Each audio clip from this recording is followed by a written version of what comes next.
Oui, bonjour, Jessica, Bignon Souboussami, Bokoto, tout solament Mouké, il y a des bolons de fête international des peuples, mon consi, peuple souverain.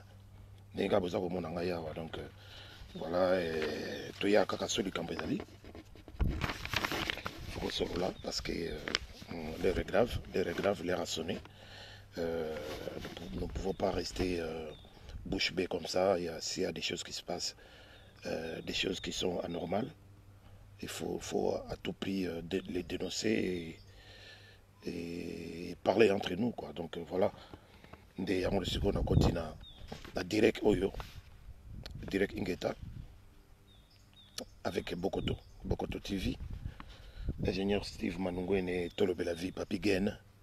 Donc bon pensa masolo yo parce que trop c'est bande konangai, trop c'est trop quand ning tolobaka. Na système il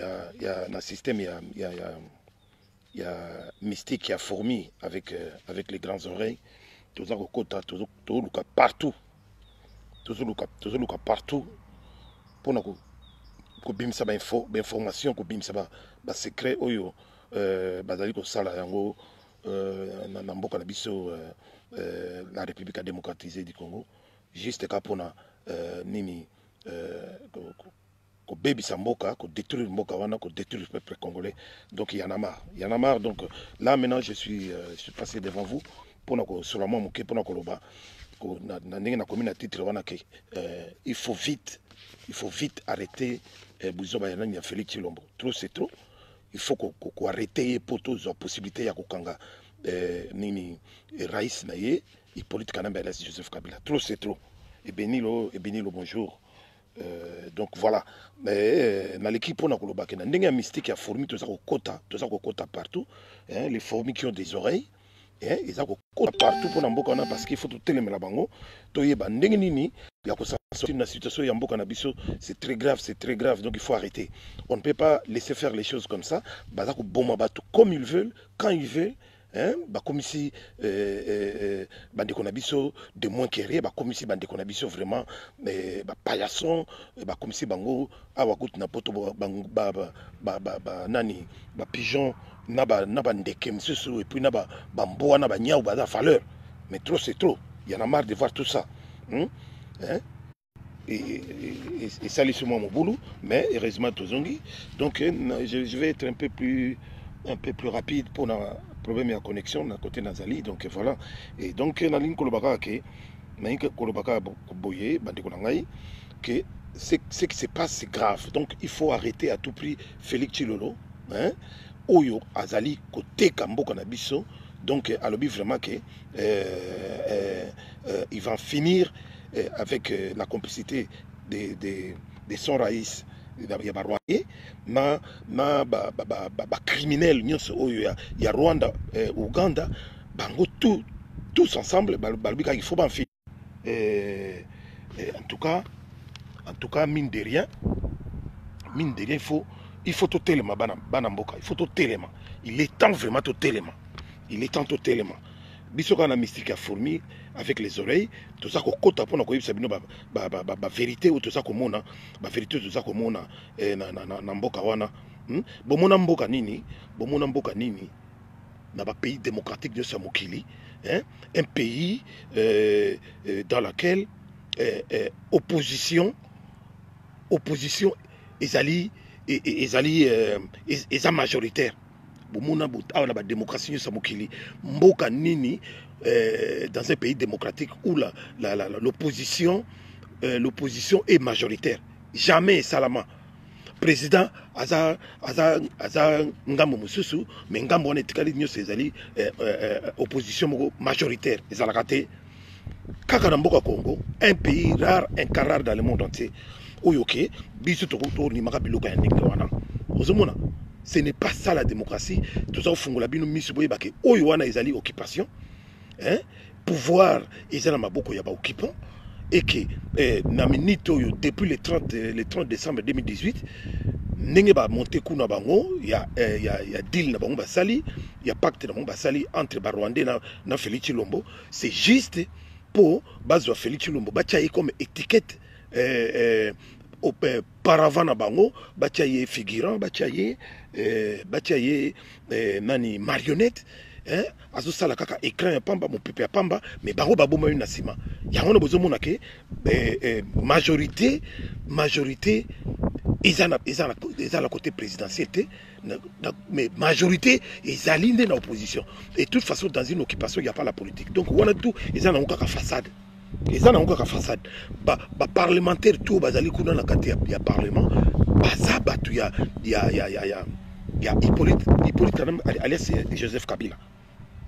Vous vous imaginez bon tout ça kolobate peuple quinois où bazali plus de 15 à 17 millions d'habitants mais bango wana bazali ko continuer ko betela ka banani bato bazako boma biso maboko bazako boma biso maboko ba betela maboko lelo oyo Félix mercredi dernier azongela ke lisusu azalaki akutanaki 4 heures de temps na Raïs nae il s'est agenouillé comme il faut a fukami a bondeli a supplié Raïs nae pour Raïs nae a commis la position moko balaki na mésentente totale que a longolaye démarche salamaki démarche salami na niveau ya parlement parce que c'est Raïs qui est majoritaire na parlement sénat plus nini plus comment Assemblée nationale basangana ki awa bomoni basangana ki a congrès et ali pe balobi ke bakonuka ba voter yango mais que congrès et se poursuivre pendant 15 jours na déclaration état d'urgence ya Félix Tshilombo balingaki balo position ya Raïs asi abebana ki na Félix wana tout lokola Félix na nani directeur na ya bureau ya présidence Kamere oyo azal lelo na prison oyo bakomi ko kama nevre ke base ba yeba ndenge nini bako bemisa ye nani Kamere et asi a dénoncer nini ba dépense na bango nyonso moyibi na bango nyonso ndenge basalaki moyibi na bango ndenge basalaki ya kobimisa bambongo oyo ya saut de mouton ba 15 millions ndenge bayiba ba 480 millions ndenge bayiba ba biloko tona babimisa parce que directeur ya cabinet azali un administrateur donc il ne peut pas avoir on ne peut pas voir sa seule signature nakata ba mikanda oyo baza ko décaisser bambongo wana donc Félix Tshilombo faisant partie yé ayebi ndenge baza ko kabla bambongo wana yé na Kamere donc arrestation ya Kamere c'est tout à fait normal que ba arrêter malgré que c'est Raïs qui fait ça parce que Raïs azako koyokana na bango te makambo oyo Raïs alingaki Kanambe alingaki ke bango basalela ye bango bakotaki na nzela ya koyiba mbongo ya kosepela mbongo yango tata wana Hippolyte Kanambe atomboki na makambo wana donc que ça soit Félix que ça soit Kamere bango tout bazali dedans na makambo wana yango wana basali option ya ndenge ke justice ezwa makambo wana mpona kokanga koarrêter Kamere et puis kokanga chaîne ya batutu ya batutu ya babanki wana barau banki basafricas banini nde mpe baza koremonte baza kokanga batutu dans l'entretemps baza koutiliser bapoison na moni baza koboma entourage ya Félix mais Félix aki kobondela na ndenge ya mokete mystique a fourmi, biso a mystique a fourmi avec les oreilles, to yoki, to yebi, to monique, oui, à Kenagi vraiment kobonde là. Mais dans tout ça, Raïs a laissé passer les choses pour l'instant, mais visiblement qu'on fait sauter, c'est Kabound, Yende il faut sauter, voulons pas Kabound, ça qu'on sauter. Alors, Félix Kobondelo ya bondeli wana. Il a fait amende honorable à Sengi pardon à Raïs Sikoyo Raïs Naïs Sikoyo a tiki ena nous mais il faut nini disjoncter moko et disjoncter donc c'est C'est l'autre là, c'est Kaboun de Kaboun, Nemoutifa, allons on a poste, on a vice-présidence, il y a assemblée, il y a Nani, il y a Janine Mabunda. Bozomona. Félix a sengi, batikaye. Mais dans l'entretemps, Batuboni bazo kufana sima Félix. Batu belé bazo kufana sima Félix. Ceux qui bandé qu'on a so besoin baté. Ya ol kamana ko yibsabino. Yaouli kamana ko yibsabino. Un président faible.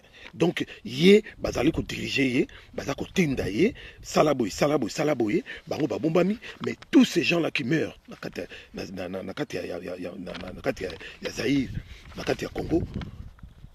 Et ça va crime oyo, ils ya Félix.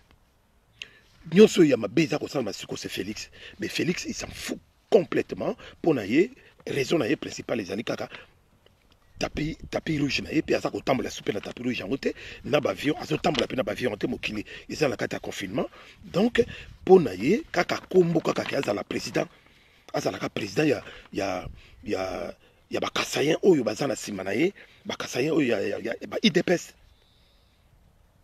Et pour naïe, il s'en fout peuple akufa te taliété. Lelo oyo, ce qui me révolte encore, na ma campagne, azako bomi sa bande konabi sokuna na campagne.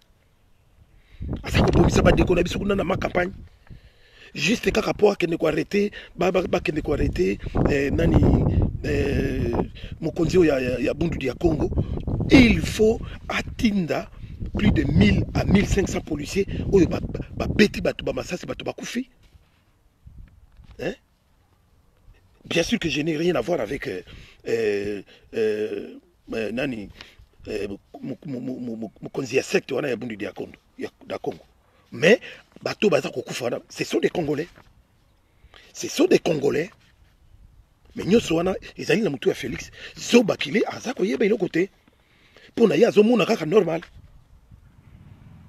Yangona ba deko na leka ika pona lo balikambo wana vraiment eza ko sala pasi et puis na moni ba image OK ba congolais oyo conscience eza ko sala bango te o baza toujours na conscience bango wana baza ko landa abimi libanda baza komi ba spectateur baza tala ne ba bomba bandeko na bango wana baza ko betela général Kasongo maboko bazo betela maboko bazo yembela ba général Kasongo maboko et pourtant général Kasongo wana azali pas autre chose que nani nègre de service. Il y a Hippolyte Kanambe alias Joseph Kabila na ba Paul Kagame ninga azako sili sabato mais bango bazako beteli maboko ndenge azako boma bandeko na bango oyo wana bazali ba membre ya budu ya Congo ezali mabatro inconscience wana na ebité sur ba kosuka na ndenge nini ndeko surtout sur la ndenge nini tozako senga la ba congolais oyo conscience ezali na bango. Il est grand temps, il y a côté élément pour en finir avec ces gens-là. Et surtout pour chasser Chilombo, Chikololo, ko benga na ina mboka wana, ko kanga bango, yena raïs nae, et puis ko benga na tous les Rwandais bazana mboka wana. Donc eloko na ye pona ko loba yango wana bandiko na ngai. Hein? O na ye ko loba na bino yango wana bandiko na ngai. Donc il faut que ça la tout. Il faut que ça la tout. Il faut que ça la tout ça la soulèvement populaire na mboka wana. Et il faut une grande révolte pour en finir avec ces gens-là. Ceux qui te continuent à bébouiller les amavatro, bandeko na ngai oyo ya diaspora, bandeko na ngai oyo ya Kinshasa. Kinshasa vous allez plus de 15 à 17 millions. C'est la capitale qui est capable de libérer son peuple. Capitale na bamboka tout ya mokili, c'est la capitale qui libère son peuple, c'est la capitale qui libère son pays. Alors bandeko na ngai ya kini botelema bobanda opération to yebi ndako bato wana bako banga soki bobandi opération to yebi ndako soki buto tanki nanu to bandi ko boma bango moko te eloko moko yo salamate. Pourquoi kaka ba boma kabiso? Pourquoi kaka ba boma kabiso bandeko na ngai?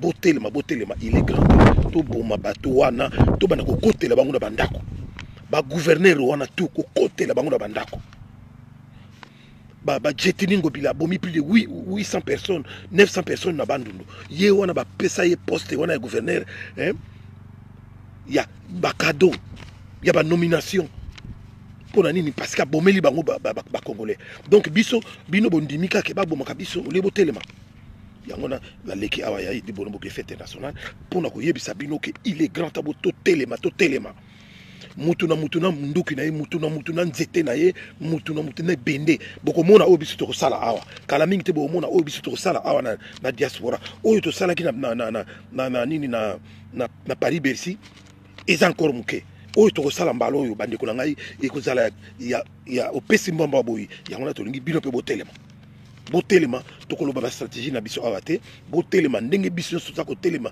ndenge toza ko mobiliser biso tuba wayambo ba commanda iso ba tutu ba petit chomungo ba Zoro Bilel ba Dadi Bayola ba tutu ndenge zola ba George Bampale ba Kroko Louose biso tu ndenge toza ko telema awa na Europe toza ko se sacrifier pour la bino pe faut se sacrifier. Il est grand temps totelema on est ensemble Bosenzo Ari biso tout toza ko telema awa ba mama Lisa biso tout toza ko telema. Il est temps totelema parce que toko côté ka les sous-taming te batoyo baza ko monela biso au fur et à mesure toza ko vendre graningola kaka ko pleurnicher toko za solution te et pas monsieur corona pe yangwana za koya bino bolingi sikoyo ke corona wa et s'aggraver et côté la biso toute na ba cité bongo siko bo za siko na makasa buna ndengini. Il faut que benga na bato wana pendant que nanu nini virus wana et côté libiso te parce que virus wana et côté libiso et kozala pandémie wana et massacrer biso na ninga osakana te. Et c'est très dangereux, donc c'est maintenant ou jamais que totelem. En tout cas ingeta o makamna ngona lo balabino yangwana na minute yo. Donc vous partagez vidéo bino bato bolaninga awa vous partagez vidéo bana bokoto TV bana ba fidèle ya bokoto TV mbote na bino de la part ya di bolombo Greffe international bana ya tolobe la vie mbote na bino bisika nyoso bozwami bokabula ba message. En tout cas il faut aussi la na bato wana le plus vite ce sera mieux le plus immédiat et vous allez mo ya bien ingeta botika malamu tokomi balasima. Il y a des bolombo Greffe international, il y a peuple mokonzi, baling systématique, mboto na yo, Jalou Mundela ya bangwandi mibaramo, Roger Bamokande mibaramo, mbote na mutinyoso oyo à la ninga awa. Bon, dommage, Nazali sous éprouvé. Il y a encore un petit frère, un ami, un frère ami, il y a famille Masakidi à Outikokufa. À la personne de Maître Chiro. Donc je présente toutes mes condoléances à la famille. Liwa eza kopona mutu mokote, liwa ezo kanzete te zo akaka batu. Voilà donc la kata famille on a batu babungi mo mingi. En tout cas c'est malheureux. Écoutez biso na ba période où il y a confinement moyen ya ko sanga des alités moyen ko tale bandeko les alités il y a pas longtemps tout ko bungisa nani Gary Muika moyen ya ko tala batu les alités vraiment ezama wa mingi tala ndenge toza ko kende tout le temps babundeli na bino misusu bazali donc bomi batela pour makambo oyo itali coronavirus ezali jeté ezali penda de kambo ya solo. Il faut se protéger, il faut qu'on reste chez soi, ceux qui ont se protéger ou qu'on protéger peut bateau dans la Libane. Voilà donc dans ce qui on a pour la Lelo. Merci beaucoup de m'avoir suivi. Tokomi Malasima, ingeta. Ciao. Zamba Pambolabino. Merci beaucoup. Ciao. Pour le Bwanga, gaz de gaz. Merci beaucoup. Bonne journée pour le Bwanga. Christian Sosé, bonne journée à vous aussi. Au revoir. À la prochaine. Ciao.